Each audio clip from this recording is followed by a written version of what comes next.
Bom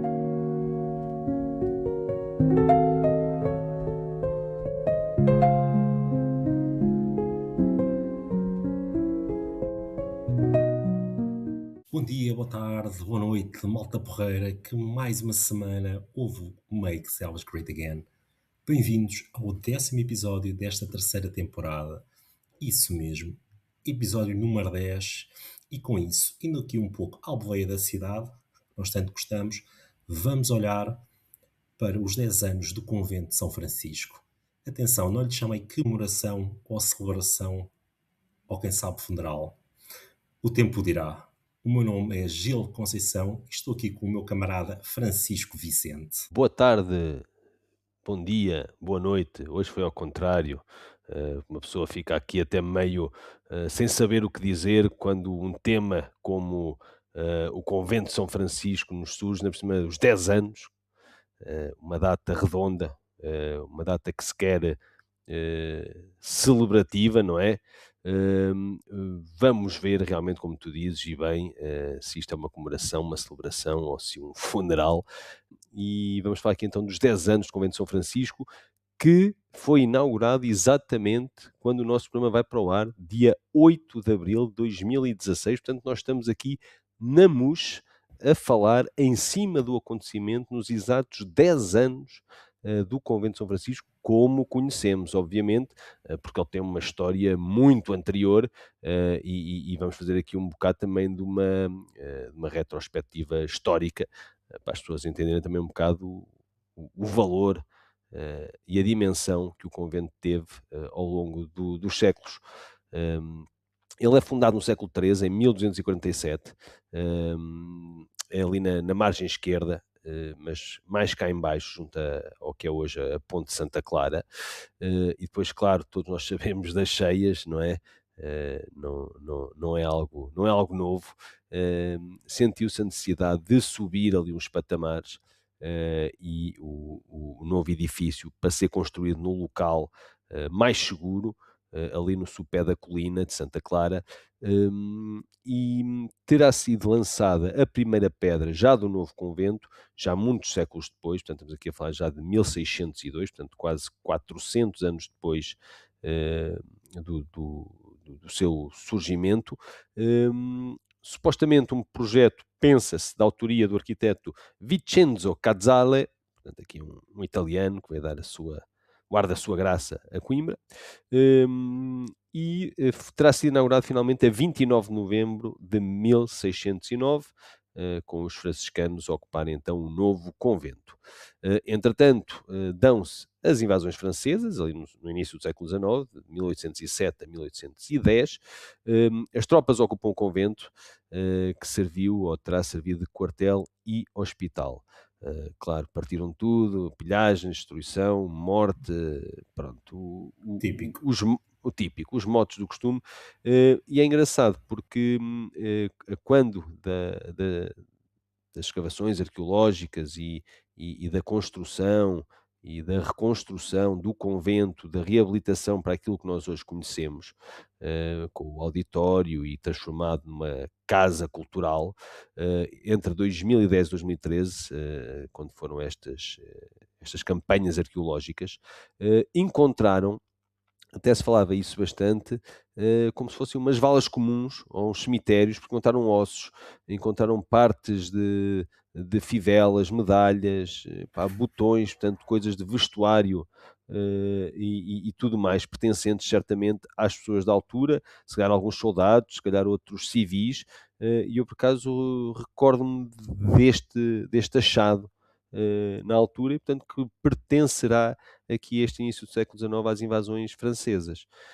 Depois, entretanto, no século XIX, com a extinção das ordens religiosas, nomeadamente em 1884, epá, e nós aqui já falámos do nosso grande amigo Joaquim Augusto Aguiar, aquela estátua na portagem, o Mata Frades, realmente um grande Adoro esse nome, conindense, pá, adoro esse nome, acho o que é Mata digno. Frades. E este sim, este é merecedor daquela estátua. Pronto, aí o convento vai assumir outras funcionalidades, obviamente, com a extinção das ordens religiosas, e é curioso ver as voltas que isto deu. E atenção, até o nosso século, nosso, sim, século XX, não será já de muita gente, mas o nosso ainda é, chegando até aos anos 80 do século XX, e já vamos ver onde é que isto vai parar, o que é que o convento, para que é que ele serviu. Entretanto, em meados do século XIX, 1854, passou a ser a sede da nova freguesia de Santa Clara. Em 1875, a igreja, portanto, nós sabemos que há o convento, que é aquela imensidão daquele edifício, e logo nas escadas que sobem ao início, que servem quase de entrada para aquele terraço, eh, que está de frente ao edifício do convento, há ali uma igreja.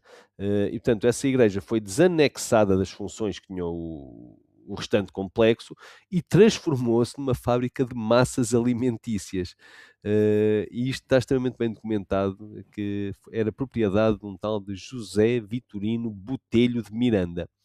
Hum, Depois, os espaços conventuais terão sido vendidos anteriormente, em 1842, para quê? Para uma fábrica a vapor, obviamente, era a forma eh, era a energia da altura, não é?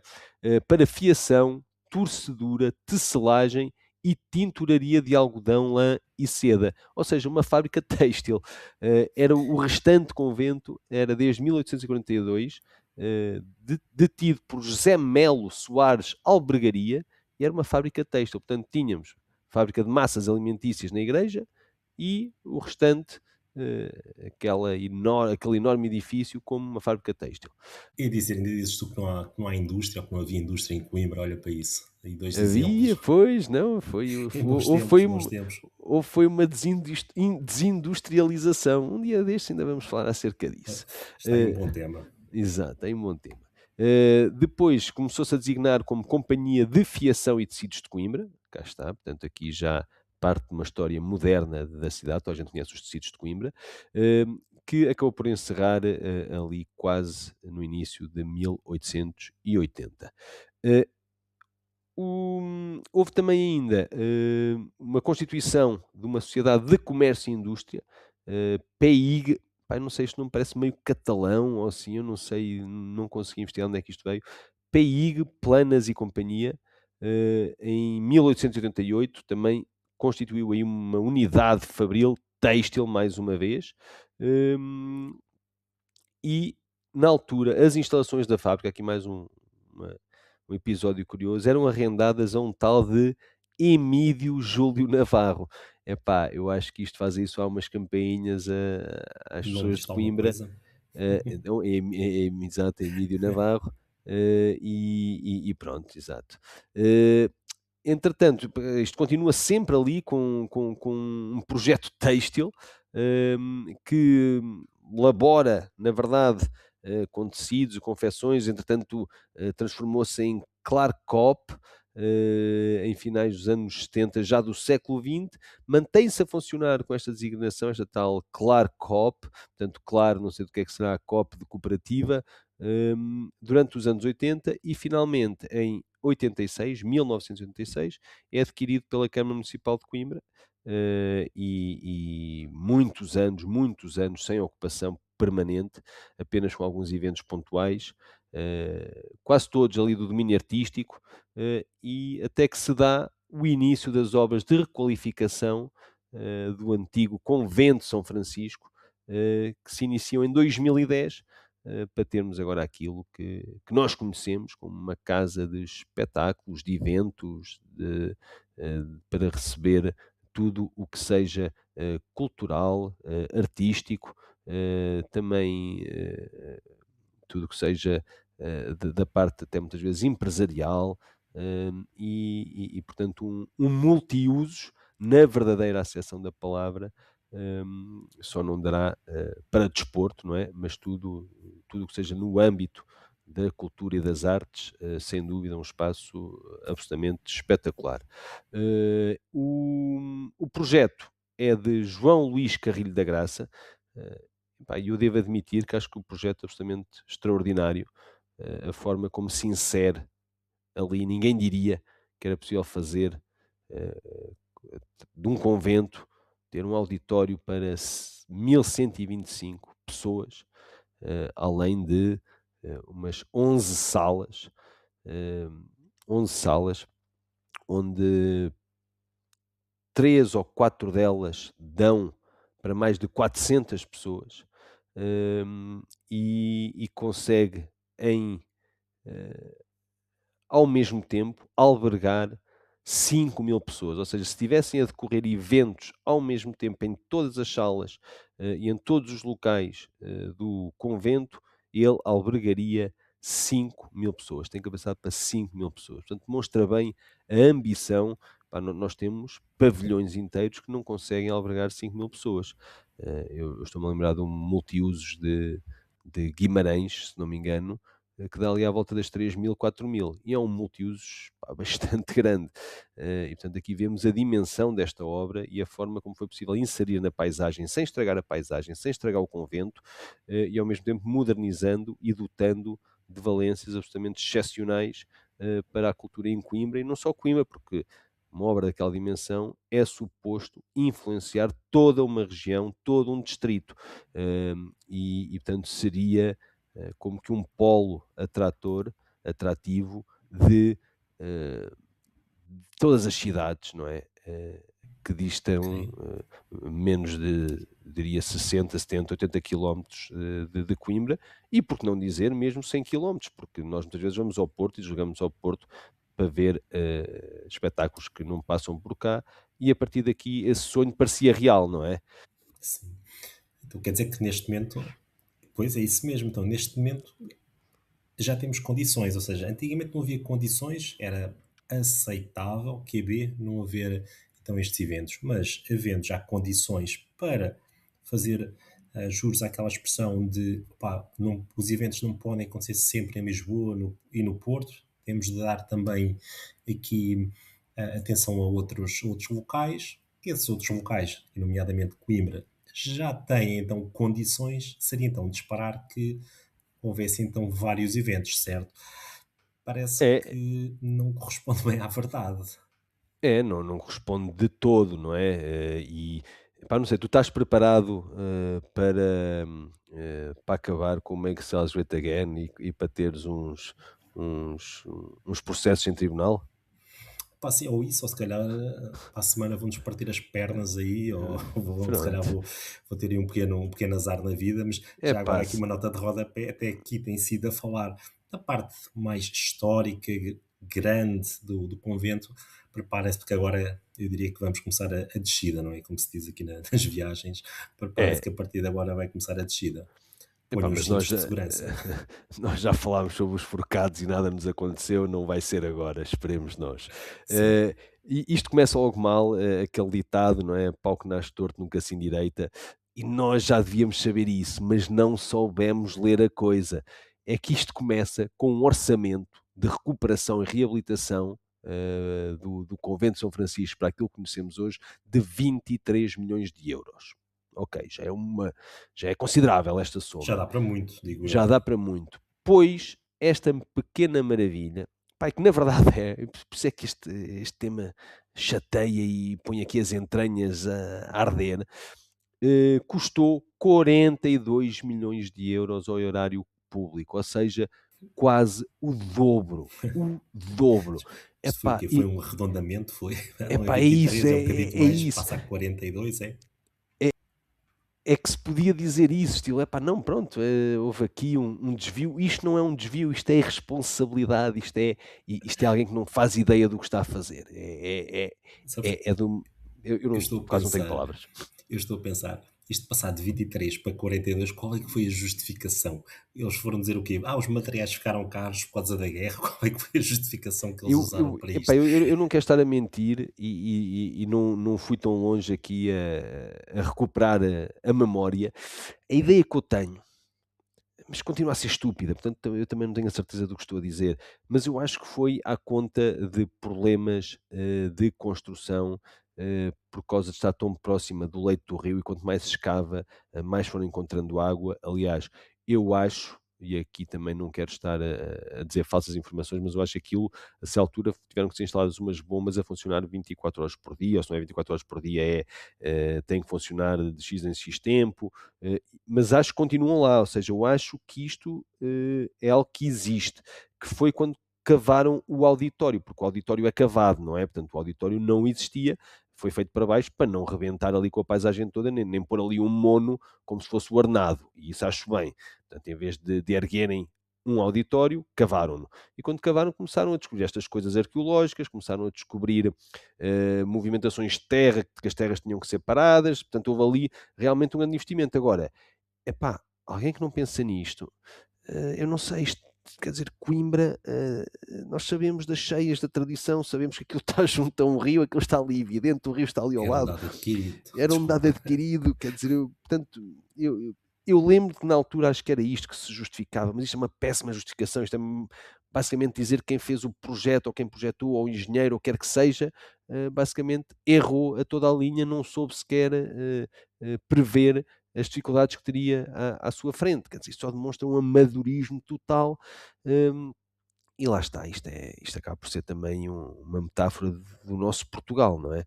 E depois, obviamente, quando particularizamos, é também a cidade que nós temos. Portanto, isto começa logo aqui mal. Portanto, dos 23 milhões passa para 42 milhões, lá está, as obras, portanto, todo o projeto e tudo começa em 2010. Isto é inaugurado em 2016. Não sei se as pessoas têm bem noção, isto foram 10 anos de projeto. Não quer dizer que fossem 10 anos, 10 anos, perdão, 6 anos.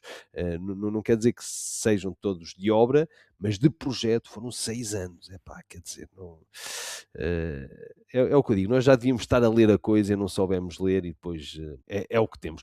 Isto até nem começa mal, porque a inauguração do convento começa com mão morta. Mão Morta atua a 16 de Abril, foi inaugurada a 8 de Abril, como dissemos há pouco, com Mão Morta num concerto dia 16, e que, epá, quando tens Mão Morta a inaugurar pela primeira vez uma sala de espetáculos, a tua maior sala de espetáculos, uma sala de espetáculos super moderna, o state of the art em Portugal, porque não é na região, é em Portugal, eh, ainda hoje não haverá sala mais moderna do que esta, passado 10 anos. Quando pões uma morta, tu estás a fazer uma escolha nada óbvia.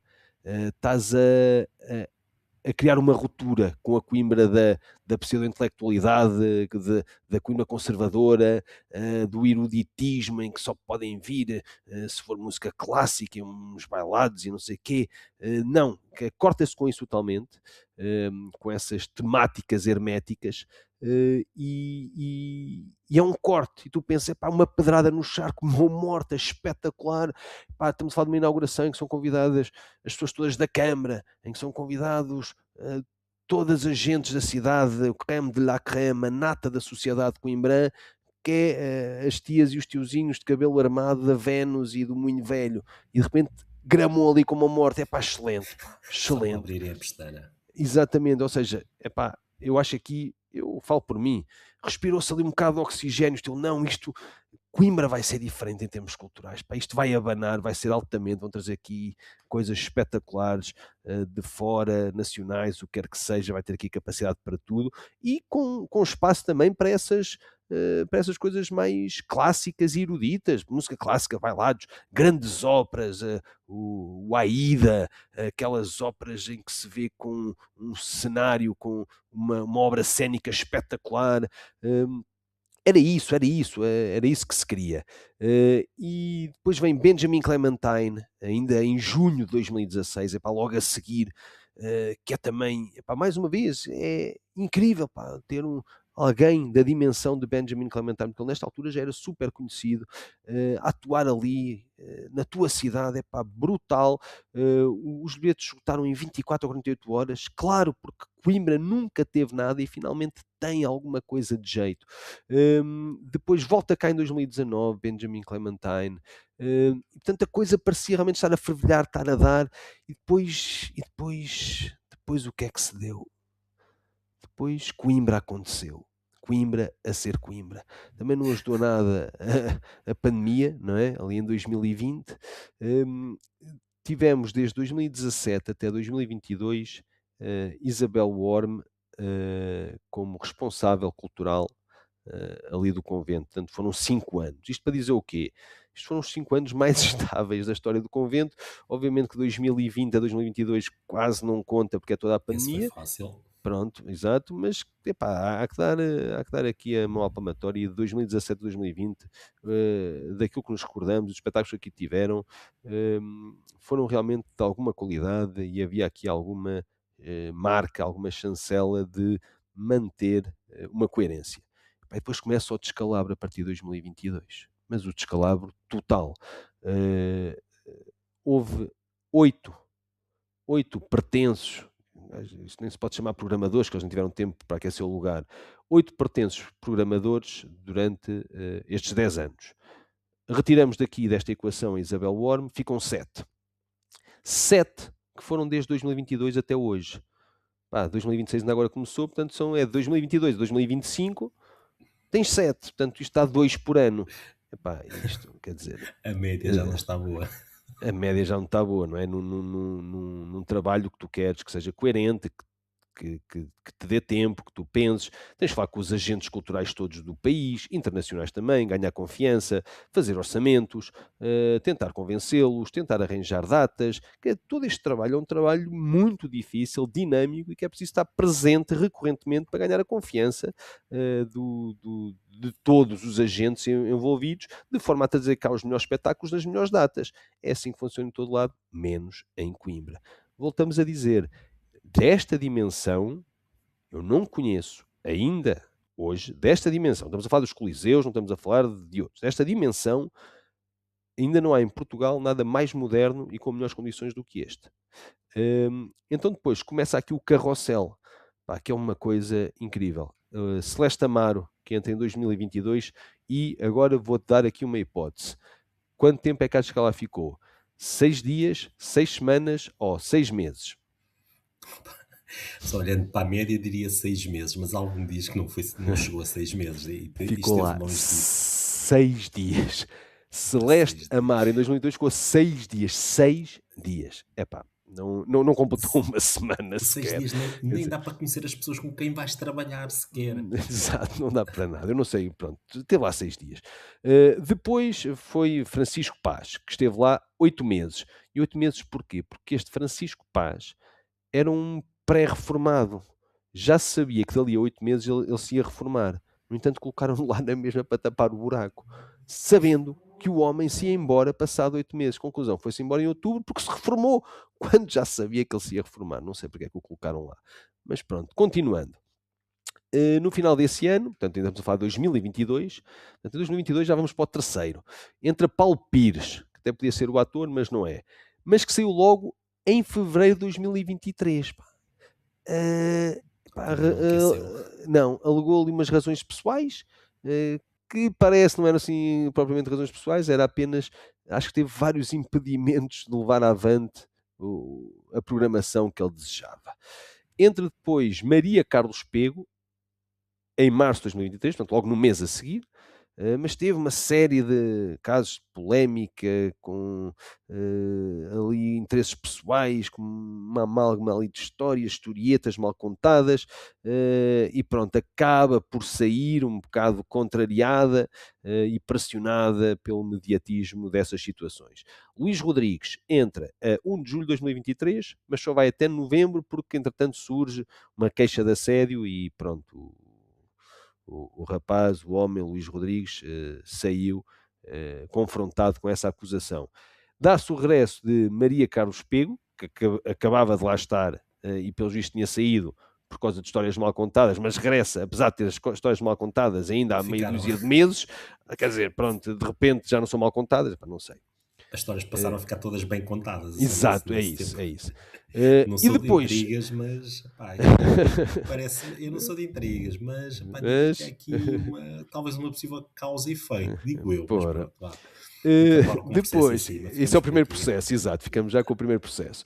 E depois, epá, vem a ideia do concurso público, nada contra a ideia do concurso público, eu acho ótimo, acho excelente, já se tinha visto que os ajustes diretos não estavam a dar resultado, epá, concurso público nisto, chame-se lá alguém, pá, com cabeça, tronco e membros, alguém experiente, que saiba da coisa, vai concorrer muita malta, porque isto é uma infraestrutura única no país, toda a gente vai querer isto, tudo bem, não sei o quê. Depois demoraram 11 meses, quase um ano, a completar a totalidade do concurso público. Um ano.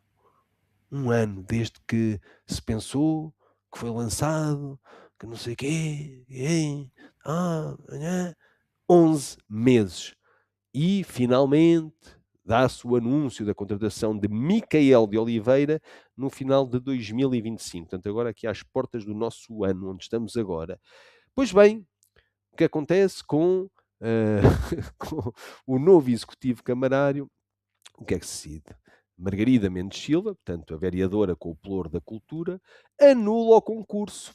Agora, em março, neste mês que passou, e diz: Opa, não há Micael Oliveira para ninguém, porque isto, o orçamento, e o que se vai pagar, e o que não se vai pagar, e não sei quê, portanto, não, isto tem que ser tudo revisto, porque não há dinheiro, e mais, vamos cortar em dois terços do orçamento. Não é ficar a dois terços, vamos cortar dois terços do orçamento total do convento, que vai ficar em 183 mil euros de orçamento anual para o seu decénio. Repito, no ano em que faz 10 anos, a primeira marca redonda digna desse nome, da maior infraestrutura da Zona Centro, as maiores e mais modernas infraestruturas nacionais, é de 183 mil euros. Isto é menos que um T0 na cidade. E vou dar aqui uma pequena curiosidade. Agora, as semanas que passaram, a Metro Mondego fez o anúncio que, à conta de reivindicação tanto dos clientes como dos seus automobilistas, que vai finalmente dotar a linha de três instalações sanitárias. Três instalações sanitárias para os clientes e os automobilistas fazerem uso delas. Repito, três instalações sanitárias por 250 mil euros. Pois aqui a doutora Mendes Silva acha que toda a programação e todo o orçamento de uma infraestrutura daquele tamanho vale menos do que três sanitas. E aqui está desculpa. tudo dito acerca da cultura na cidade. Sim, desculpa. Então, tivemos aqui esta autêntica montanha russa, ora entra, ora sai, ora volta a entrar, pronto, aquilo que tu mencionaste. Depois tivemos a democracia a prevalecer, ou seja, houve aqui um processo com um princípio, meio e fim, demorou 11 meses, ou seja, uma pessoa faz uma criança em menos tempo. 11 meses parece-me um bocado exagerado, mas quem sou eu? Pronto, não estou por dentro dessas leads, mas acho que é um pouco exagerado. Mas depois, como o resultado se calhar não agradou bem ao que era pretendido, afinal, olha, não vai contar. Isto faz lembrar aqueles putos que têm uma bola, depois começam a jogar, começam a perder e depois amam e vão-se embora. Epá, a bola é minha, se eu não jogo, ninguém joga. Epá, a sério. Muito, muito. Epá, não sei que palavras usar É para mais ou menos isto. isso. E é engraçado que nesta redução de dois terços do orçamento foi dado como justificação que era para as intempéries, para ajudar as intempéries. Eu não quero estar aqui a ser rude e mal educado, mas devem achar que as pessoas comem gelados com a testa de vez em quando, porque todos nós sabemos que os orçamentos de departamentos não andam a fluir de um lado para o outro.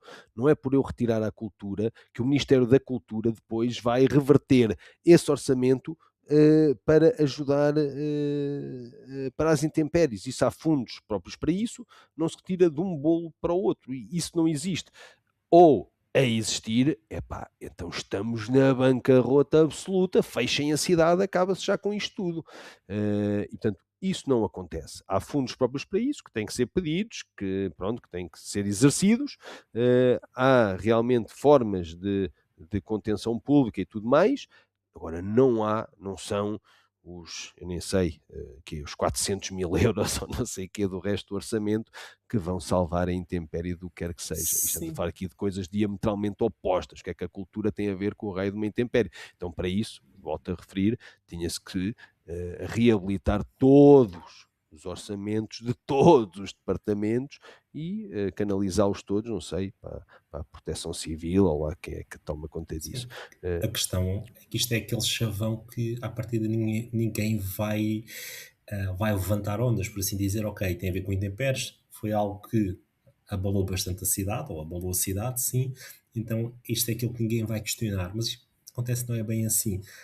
Isto, se calhar, merece ser questionado.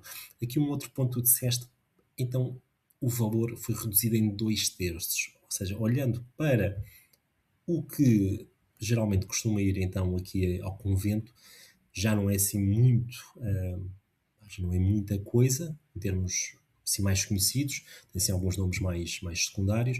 Eu diria que então agora só com 1 terço do orçamento, não sei, se calhar vais ter lá tipo as tunas a tocar e pouco mais, porque não há, pronto, se não há dinheiro, há sempre aqueles custos fixos que não vão desaparecer, haja intempéries ou não. O convento há de ter assim alguns custos base que estarão lá sempre. Sinceramente não sei bem o que é que vão conseguir fazer, tal expressão, sem ovos não há omelete. Tenho aqui muitas dúvidas sobre o que é que podemos esperar, principalmente num ano em que comemora um número redondo, são 10 anos, ou seja, isso ainda acaba por ser aqui mais triste. Gostava de ter aqui um pensamento ou uma opinião assim com mais esperança, mas a sensação que me dá é que se calhar não há assim um programa assim muito interessante ou muito auspicioso para os próximos tempos. É a minha É, opinião. tu já tens aqui alguns, tens a Joana Marques, por exemplo, que já está confirmado, portanto vão ter que cumprir com esses honorários e vão ter que cumprir Especialmente vem de com trás, os sinceramente. contratos, exatamente, é isso, portanto vão ter que cumprir com esses contratos todos já vêm de trás, mas é como tu dizes, eu acho que este orçamento deve ser para cumprir com os mínimos básicos, que é isso que tu dizes, que são os custos fixos, não deve dar para muito mais que isso. E claro, cumprir com os contratos que já têm vindo de trás, de artistas mais ou menos renomados.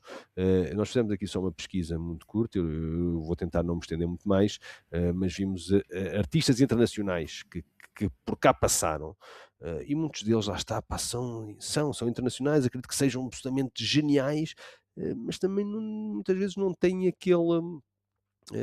Não são conhecidos o suficiente das massas para se calhar fazer o retorno necessário para o empreendimento daqueles. Temos o Wim Mertens, of course, sim, pode ser of course, o Wim Mertens, compositor, pianista e cantor, pronto, que esteve cá. Temos o Michael Nyman, eu este não conhecia, mas que foi quem criou a banda sonora do pianista, aliás, do piano, peço desculpa, do piano, atuou em maio de 2016. Depois, aqui, um dos maiores contrabaixistas e compositores de jazz, segundo me parece, Avishai Cohen, de Israel. Pá, depois que o Sr. Jorge, pá, não sei, quer dizer, chutes e pontapés vieram cá por causa de um dos álbuns deles que eles andaram a promover, um dos álbuns dos anos 80. Tivemos que a Pesticida, que eu me recordo. eh, Vem agora aqui a Joana Marques, como estávamos a falar.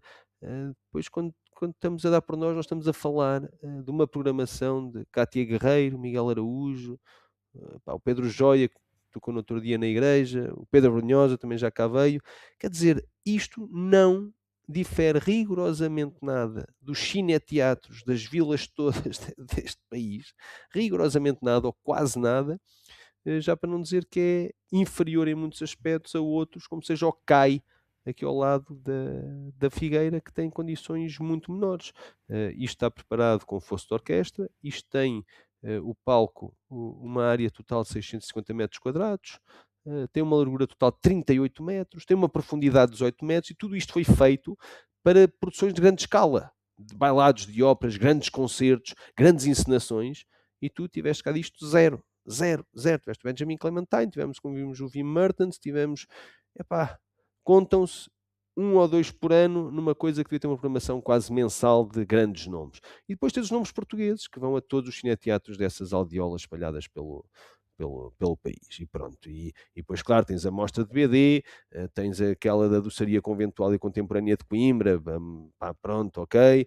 Tens o Festival Mate de música eletrónica e tens aquele das startups, Startup Capital Summit, que são assim uns sucedâneos da Web Summit, que tens dois ou três. Tens o Café Curto, que tanto podia ser realizado ali como ser realizado no Gil Vicente, que era igual, quer dizer, que é usar o café. Ótimas iniciativas, excelente, são de todo insuficientes para justificar uma obra daquele tamanho, daquela qualidade, e onde se gastou e estourou 42 milhões de euros. Ninguém pega naquilo, ninguém tem vergonha, não sei, pode ser que um dia percam e que finalmente haja alguém eh, que leve e que faça a coisa com profissionalismo e, acima de tudo, a médio e longo prazo, que se mantenha lá um programador com coerência, que pense nas coisas e que lhe deem tempo para fazer obra. É isso. Sim, sabes, porque tu ali tocaste um ponto e também aqui para fechar também aqui o nosso episódio.